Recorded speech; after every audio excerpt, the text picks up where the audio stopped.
Hello viewers, কি অবস্থা? সবাই কেমন আছেন? আশা করছি সবাই অনেক ভালো আছেন। আপনাদের দোয়া এবং আল্লাহর রহমতে আমি অনেক ভালো আছি। তো আজকেও নতুন একটা ভিডিও নিয়ে আপনাদের সামনে হাজির হয়ে গেলাম। এটা হচ্ছে একদম চকলেটে ভরপুর একটা 2 টায়ার কেক ডেকোরেশন। তো ভাবলাম এই কেকের ডেকোরেশনটা আপনাদের সঙ্গে শেয়ার না করলে আমার পেটের ভাত হজমই হবে না। তো এটা হচ্ছে চকলেট, মানে পুরোটাই চকলেট, কিন্তু অন্য একটা ডিজাইন হবে। ডেকোরেশনটা একটু ভিন্ন, কিন্তু পুরোটাই চকলেট কেক। আর চকলেট কেকের মধ্যে আমি প্রচুর পরিমাণে চকলেট গানাশ ইউজ করা, মানে এটা আমার জন্য খুবই ভালো লাগে এবং আমার ক্রেতারাও অনেক খুশি হয়ে যায় আমার এই চকলেট কেক খেয়ে। তো আমি চকলেট কেকে মানেই হচ্ছে ভরপুর চকলেট থাকতে হবে, প্রতিটা বাইটে বাইটে চকলেটি ফ্লেক্স পেতে হবে। তো এই 2 টায়ার কেকটা কিন্তু অনেক সুন্দর একটা ডেকোরেশন। আর এই ডেকোরেশনটা হচ্ছে আমি এই ফার্স্ট করেছি। এটা হচ্ছে 3 পাউন্ডের একটা ভ্যানিলা, 3 পাউন্ডের একটা চকলেট থিম কেক। আর আমার ক্রেতা বলেছিল 2.5 পাউন্ডের মধ্যে একটা চকলেট থিম কেক করে দিতে, বাট আমি করতে পারি নাই, 3 পাউন্ডের মধ্যে করে দিয়েছি। যাই হোক, আপনারা দেখতেই পাচ্ছেন আমি প্রতিটা লেয়ারে লেয়ারে chocolate ganache, dark chocolate ganache দিয়ে দিচ্ছি এবং প্রতিটা লেয়ারে লেয়ারে চকলেট ক্রিম ইউজ করছি। এখানে এই যে আমি চকলেট গানাশটা দিচ্ছি চকলেটের কেকের বেস মধ্যে, তো এর মধ্যে এই চকলেট গানাশটা দেওয়ার কারণে কিন্তু আমি যখন কেকটা কেটে খাবো তখন কিন্তু প্রতিটা বাইটে বাইটে চকলেটের ফিলিংস আসবে। চকলেট কেক কিন্তু অনেক ধরনের হয়ে থাকে, আপনি চাইলে চকলেটের ভিতরে, কেকের ভিতরে চকলেট দিয়ে ভরপুরও করে দিতে পারেন, আবার চাইলে কিন্তু শুধু ক্রিম দিয়ে, চকলেট ক্রিম দিয়ে ডেকোরেশন করতে পারেন। তো এটা আপনার মধ্যে ম্যাটার করে। আমার সবসময় ভালো লাগে যে চকলেট কেকগুলোর মধ্যে বেশি বেশি গানাশ দিতে, বেশি বেশি করে চকলেট ক্রিম দিতে। তো এই টাইপ করে তৈরি করলে আমার কাছে অনেক ভালো লাগে এবং আমার ক্রেতারাও খেয়ে অনেক খুশি হয়ে যায়। তো অনেকেই অনেক ধরনের, অনেক ভিন্নভাবে চকলেট কেক ডেকোরেশন করে। তো আপনারা দেখতেই পাচ্ছেন আমি কিভাবে চকলেট কেক ডেকোরেশন করি। আমি ম্যাক্সিমামই চকলেট কেকের মধ্যে বেশি বেশি করে চকলেট গানাশ দিয়ে দিই, এতে করে চকলেট কেক আসলেই চকলেট কেকের মতো মনে হবে। এখানে যে চকলেট কেকের বেসটা আছে, এই বেসটার মধ্যে যদি আমি চকলেট গানাশটা না দেই তাহলে কিন্তু খেতে বেশি আমার কাছে মজা লাগবে না। এখন এক এক ধরনের ক্রেতারা এক এক রকমেরটা পছন্দ করে। তো আমি আজকে যার কাছে এই কেকটা দিব সে হচ্ছে অতিরিক্ত চকলেট পছন্দ করে, কারণ উনি আমার রিপিট ক্রেতা। উনি এর আগে যতবারই আমার থেকে কেক নিয়েছেন ততবারই হচ্ছে চকলেট কেক নিয়েছেন। তো যার কারণে ভিতরটা একটু চকলেট দিয়ে ভরপুর করে দিলাম। আর আগেই বলেছি যে উপরের ডেকোরেশনটা হবে ভিন্ন, কিন্তু কেকটা চকলেট। উপরে হচ্ছে ভ্যানিলা কেকের একটা ডেকোরেশন হচ্ছে, মানে ভ্যানিলা ক্রিমের একটা ডেকোরেশন হচ্ছে।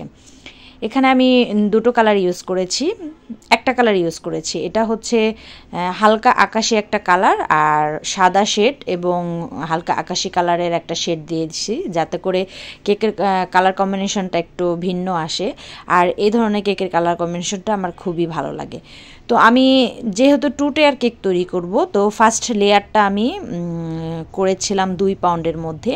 তো ওই 2 পাউন্ডের কেকটা হচ্ছে ভালো করে ফিনিশিং দিয়ে 2 কালারের শেডের মধ্যে রেখেছি, ফিনিশিং দিয়ে দেন আমি ফ্রিজে রেখে দিয়েছি, নর্মাল ফ্রিজে অনেকক্ষণ। এরপরে হচ্ছে আমি যে উপরে কেকটা সেট করব, এই কেকটা হচ্ছে আমি 1 পাউন্ডের করেছিলাম, 1 পাউন্ডের হাইট করে করেছিলাম। তো হাইট করে করার জন্য আমি 4 ইঞ্চি মোল্ডে বেক করে, এটা হচ্ছে 5 ইঞ্চি মোল্ডে বেক করেছি যাতে করে হাইট হয়। তো এরপরে হচ্ছে আমি উপরের কেক, নিচের কেকটা যেমন সাদা এবং হালকা আকাশি কালারের কম্বিনেশন রেখেছি, তো উপরে যে কেকটা বসাবো এইটা আমি একটা কালারই দিব। এখানে আমি সাদা কালার ইউজ করব না, এটা শুধু আকাশি কালারই আমি ইউজ করব, যাতে করে কেকের মানে লুকটা অন্যরকম আসে। তো এরপরে হচ্ছে আমি এই কেকগুলো একটার উপর একটা সেট করে দেন আমি থিমগুলো করে রেখেছিলাম, সেই থিম দিয়ে হচ্ছে ডেকোরেশন করব। আর যখন একটার উপর একটা কেক বসাতে যাই তখন কিন্তু বুকের ধরপাড়ানিটা একটু বেশিই বেড়ে যায়। তো এই ক্ষেত্রে আজকে আমার কেকটা বসানো একটু সহজ হয়েছে, কারণ হচ্ছে এই কেকটা বেশি হাইট হয়নি। 2 টায়ার ঠিকই, কিন্তু এটা বেশি হাইট না, এটা হচ্ছে একটু ফ্ল্যাট উঁচু থাকে, তো সেই টাইপের আমি এই কেকটা করেছিলাম। আর 2 টায়ার কেক কেক ম্যাক্সিমামই অনেক হাইট হয় আমার কেকগুলা, যার কারণে হচ্ছে বসাতে গেলে আমার অনেক ভয় লাগে যে হাত থেকে ছুটে পড়ে যাবে কিনা, মানে একটু ভয় থাকে। তো আজকে যেহেতু একটু হাইট কম, সেক্ষেত্রে আমার এখানে তেমন কোনো সমস্যা হয়নি।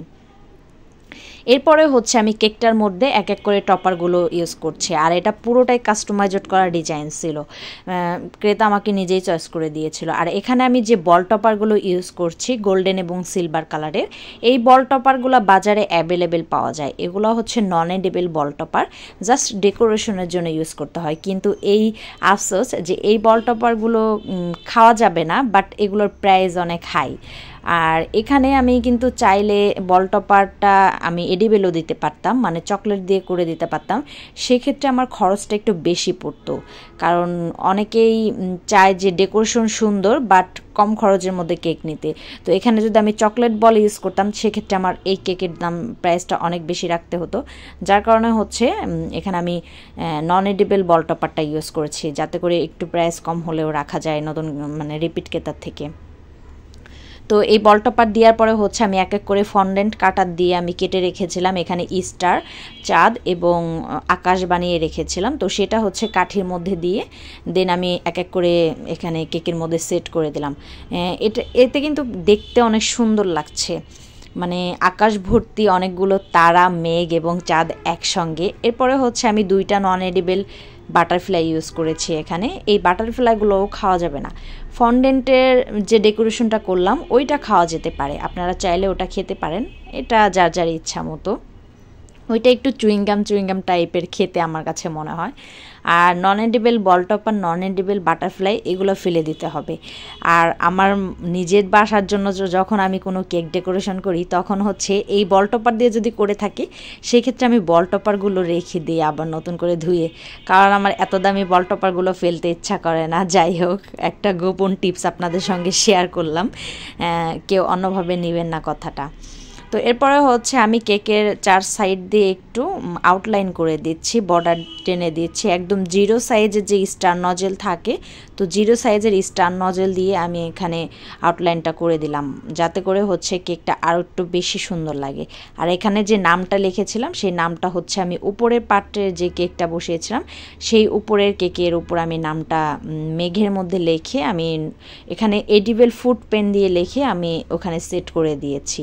অনেকে আমাকে প্রশ্ন করে, আপু আপনি কি কাগজের উপরে এই ধরনের নাম লেখেন নাকি? এটা কাগজের উপর লেখা না, এটা হচ্ছে ফন্ডেন্টের উপরে এডিবল ফুড পেন দিয়ে লেখা। আর এই কালিটা খাওয়া যাবে, এটা সমস্যা নেই, এটা এমনি মার্কার দিয়ে লেখা না, যাতে করে সমস্যা হবে। তো সেটা চিন্তা করার কোনো বিষয় নাই, কারণ এখানে এই এডিবল পেনটা খাওয়া যাবে। তো ফাইনাল লুকটা দেখতেই পাচ্ছেন। আশা করছি সবার কাছে আজকে ভিডিও ভালো